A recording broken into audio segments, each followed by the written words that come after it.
Gronk smash! Oh, I'm playing in the Super Bowl. I passed the concussion protocol. Ha!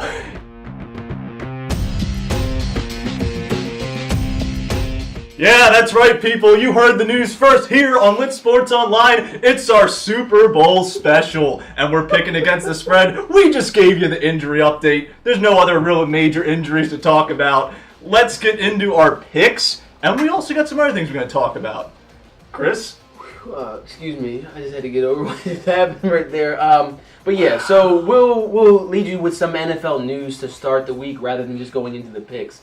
So as you guys probably saw, Alex Smith has been traded to the Washington Redskins for Kendall, I believe a cornerback, Kendall, I can't remember his last name, and 2 draft picks. Now, supposedly, Washington is going to extend Alex Smith's contract to 5 years, $71 million. So, in my opinion, Alex Smith obviously is better than Kirk Cousins. To me, he's just an older veteran, maybe slightly better Kirk Cousins. But now the real question is, where is Kirk Cousins going to end up? There's multiple teams with needs at quarterback. I mean, you look at Arizona, Carson Palmer's retiring. You look at Cleveland Browns. Can he go there? That's the only team that can really give him the money that Kirk Cousins wants long term. You have some other things. I mean, possibly even Minnesota. You have Jacksonville possibly to overtake Blake Bortles, and even the Jets. So, Gerald, what do you think? So, if he goes to Cleveland, the kid's probably, his career is dead. Number one, not just from the fact that you're going to the worst team in the NFL, but the simple fact that he's going to die. Like, the teams he would have to play 2 times a year. It's a tough division. Would literally kill him. Tough division. Not to mention, so then there's also Jacksonville. If he goes to Jacksonville, you might as well just say Jacksonville Super Bowl done. Because I think Kirk Cousins is a better quarterback than what they already have there. Of course. And I think, honestly, if they had a very consistent, steady quarterback there, I say the sky's the limit. Throw a receiver from the draft in there, boom. Well, the thing is, before Justin chimes in about this, when you mentioned Cleveland, I think that is the only place that can give him the money. The money's there. Plus, the expectations won't be there. So when you go to the Jets, obviously they're going to give you the money, but also it's New York. The expectations are there. They've been looking for a quarterback. The Browns have been in turmoil. I think they can give him long-term money. They can give him the contract, but the expectations necessarily wouldn't be there. That may be what he's looking for. But as a competitor, first and foremost, you want to go where you can win. You want to go with a system that worked. So yeah, Denver would be a decent place for him to go. The only thing I think about Denver is I feel like the defense is getting old and the offensive line is shaky, and I feel like they're gonna have to break it up. So, yeah. But Justin, I want to hear your thoughts. So, Denver and Jacksonville, I think, are his best landing spots if he just wants to win. Okay. Yeah. But I also would actually want to see Kirk Cousins on the Browns because honestly, I think he'd surprise people with how good the team actually ends up being with him on it. The Browns, I mean, granted, they just went winless. We all know it. Mm. But what are the Browns really missing? A quarterback. They have a lot of young talent. I think you give them 1 or 2 years, adding more talent in with a Kirk Cousins, they could actually be a threat. You also got to think about the Browns now have a healthy, hopefully staying clean Josh Gordon. Mm-hmm. So you have a number 1 wide receiver. Like you said, you have young talent. So, Justin, if that does happen, and you think Kirk Cousins goes to the Browns and that he signs, what do you think their record would be maybe going into next season? Well, I already actually commented on, because there's a discussion on Facebook about this. My prediction is basically if he went to the Browns, the first year they'd go 500. They'd be like an 8-8 team. Okay. But then I think a year after that, they would actually be a playoff threat.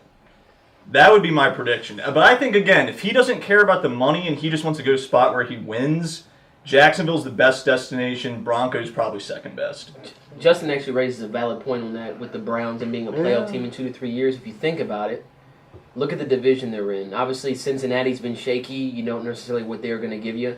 You look at Pittsburgh. How many more years does Ben Roethlisberger have? Roethlisberger's done after this year, if he comes back. I think, honestly, Roethlisberger, maybe with the team, I think Brown and Le'Veon Bell will try to convince him where that's the only reason why he'll stay. But I think he's got 1-2 years tops. You look at Joe Flacco getting a little bit older. I don't know what Baltimore's going to do. Maybe when he were to go or if they go something in a different direction. So that might be the division to go. You got to think about, So yeah, I mean, it's something I hadn't really thought about. The fact that the culture of the division could rapidly change within the next 2 years.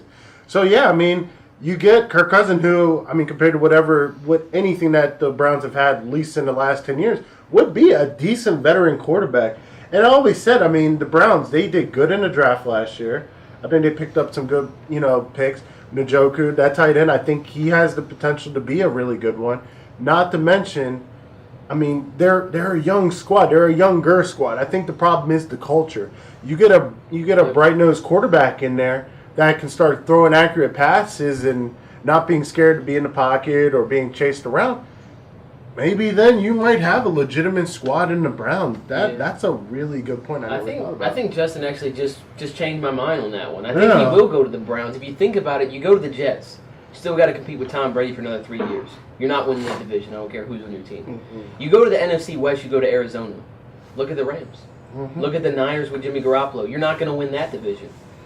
So you start looking at other teams, and it's just like you look around, and even if you go to Jacksonville, I mean, Bortles is decent enough. I don't think. But here we go. You even go to Jacksonville, okay? Well, you got Deshaun Watson coming back next year. Mm-hmm. You got Andrew Luck possibly coming back next year. It's going to be a tougher division than what people think.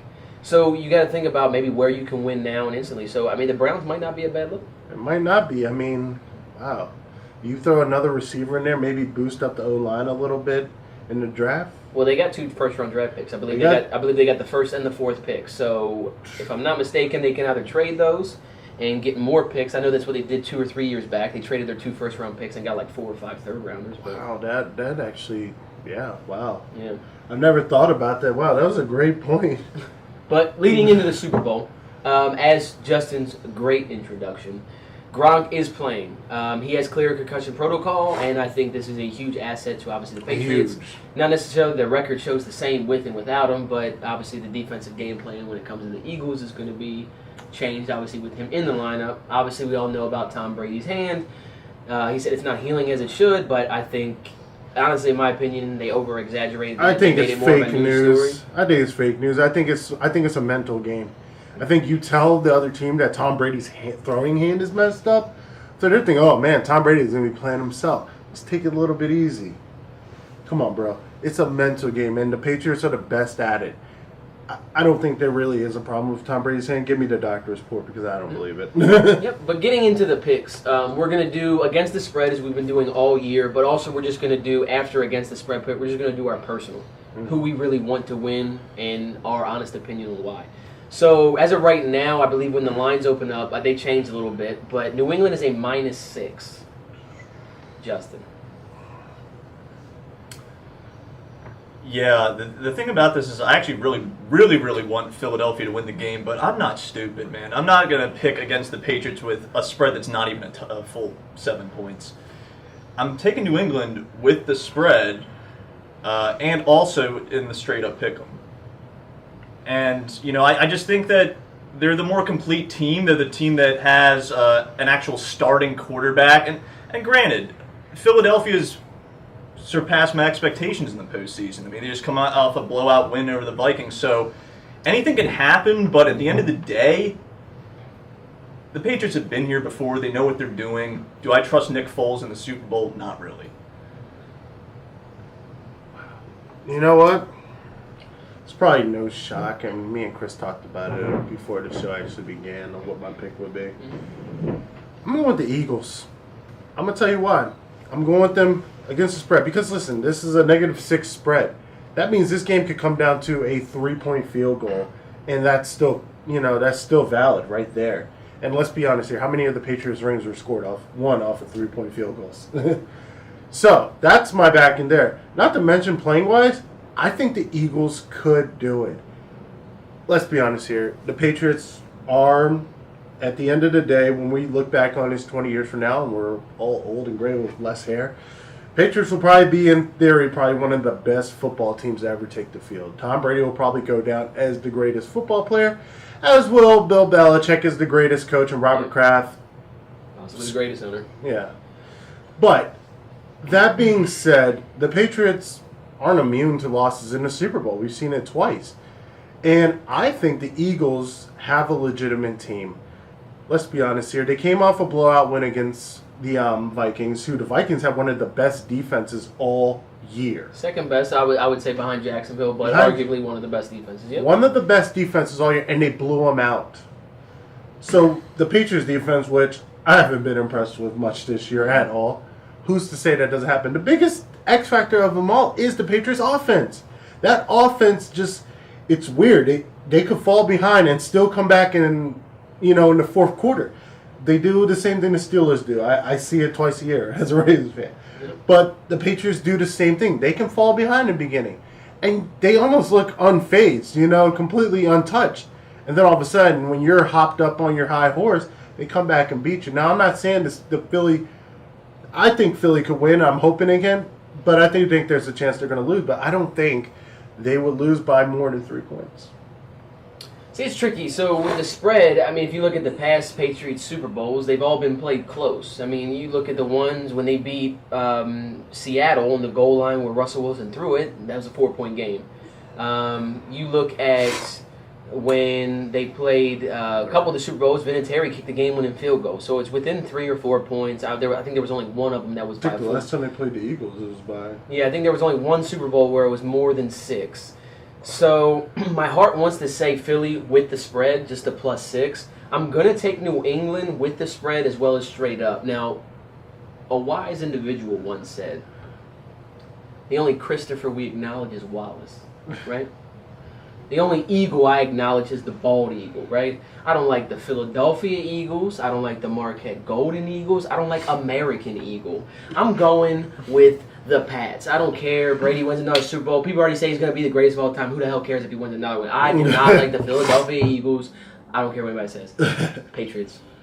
And that's a valid point. I'll give that to you. It'd be like if the Steelers were in the Super Bowl. Would I pick them? I don't know. I'm not trying to hear that all year. I'm not trying to hear that I all understand, year. dude. Hey. I only know about 5 Patriots fans, right, that are close, that I actually talk to on a daily basis. 5 Patriots fans. Exist. I work next to 2 Eagles fans. I'm not doing it. Nope. Who else is an Eagles fan outside of Eric? Yeah, Eric, and you got Rodney. Oh. Yeah. Okay. I was like, I know Eric. But yeah, man, But if anybody wants to talk shit on me, social media, find me at Chris Gordon, Snapchat at Chris My Nuts. All right. it's down below. But, let's talk about this. This is a big Super Bowl. Again, Brady's already saying he's coming back next year, and he probably will retire for some time. He's out there playing like he's in his early 30s, man. That is kind of scary. Yep. There is a chance he could walk away with the Super Bowl ring. I don't want to see it. I don't particularly like the guy. I think he's a bit of a douchebag, but, I'm not going to discount what he is to football. Literally, he is one of the best quarterbacks to probably ever step on the field. Yeah. A 6th-round draft pick, no name out of Michigan. To excel to the level he is, yeah, I'll give credit where credit's due. The man's is in a sense, a football miracle that shouldn't have happened. Peyton Manning, let's be honest here. Peyton Manning, all he did, 1st-round draft pick, he was the man at his school. And he retired as one of the best. That was expected. Football's in his blood. But who's Thomas Brady? Tom Brady couldn't even beat out the starting quarterback at Michigan when he was at all. He was the backup. He was the backup. So you're talking about a no-name Thomas Brady from California. Justin's just over there smiling. Yeah. And now here we are on the cusp of him literally being the greatest of all time. Because you're asking the wrong questions, man. The question for this Super Bowl is, who is Nick Foles? Okay, that's what we need to be answering. And so Justin, I just think who is Nick Foles, Justin? Well, he's a guy that couldn't really play with Didn't he wear Jeff Fisher these in the colors? Rams. Yeah. So he went back to Philly. I don't know. Look, there's a script here for the Eagles to win the game, and it really comes down to their defense playing really well. Nick Foles surpassing expectations. But I think there's also a script here for the Patriots to just blow out the Eagles. It's honestly a Super Bowl where I think there's a lot of different things that could happen. But what I do know is that the Patriots, when they fall behind early, can still come back. I don't know if the Eagles could do that in this situation. It's a good point. Yeah, I think, like I said, Nick Foles, who would have thunk it? Carson Wentz, that man, he comes back next year, he's going to be on fire. This is still his team. Carson Wentz is filling the driver's seat for the moment. He's the designated driver, to say, right now. Mm-hmm. And I respect that for him. I think in the back of my mind, he knows, hey, I'm probably not going to, even if I win the Super Bowl, I'm going back on the bench. I know it.